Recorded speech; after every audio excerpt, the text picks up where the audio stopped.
Hey Jamie, congrats on the goal the other day. Thank you. You've really taken your game to the next level since joining City. What is it about the club that brings out the best in you? I think, look, obviously there's many factors. We're a fantastic club, all the facilities, and they set the standard in Australia, I believe. So, other than that, the playing group, the coaches that we've had in the past have really backed me. And I think as a striker, if you have a coach that backs you, you can go out on the field and you work tirelessly, not only for them but for the guys around you. And confidence plays a big part. I'm back home in Melbourne. If you're happy off the field, that just transpires onto the field. So a lot of factors as to why I'm playing my best football, and I'm at a good age. I'm 27. I'm really happy, and I've had my best sort of season in front of goal. And like I said, I always want to improve, always want to get better. So it's I've definitely set the bar high and make sure that my standards really continue for not only the rest of my career but for national team as well. So your coach at City, Kis Norbo, is a defender, and the coach for the national team, Arnold, was a striker.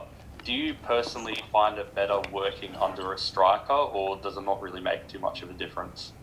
I think, look, I get little tips from PK because he was an ex-centre back, so he would tell me the flip side of it, of where centre backs or the mind of a centre back, but at the same time with Arnie, a natural goal scorer in his day. So I get tips on how to make certain runs and where to make them. And in the past I've had John Aloisi and even someone like Neil Lennon used to tell me the sort of runs that Henrik Larsson would make. So these sort of coaches that have backed me in the past have put me in good stead, and I like to think that when I work hard for these guys that really put faith in me.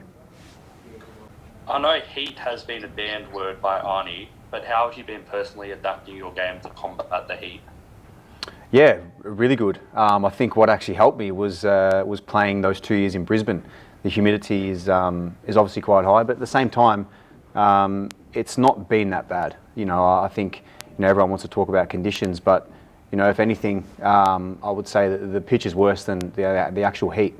So yeah, it's not actually that bad, and boys are fit. Let's be honest, we've all come off the back of all big seasons, and we're not in pre-season where we're unfit. We've come into camp fully fit, and the boys that had the camp in Dubai have really prepared themselves, and the FFA have got boys in nice and early to make sure that they've come into camp fresh and really able to deal with it. And I have to say that every player has, and there's been no issues dealing with the heat, that's for sure. From videos we saw from Jackson Irvine and co, we've seen that you boys are in essentially like a big ballroom sort of thing. Aside from table tennis, what else is there to keep you entertained? We've been quite lucky to have some obviously A-League games that were on the big screen. There's a gym in the media room.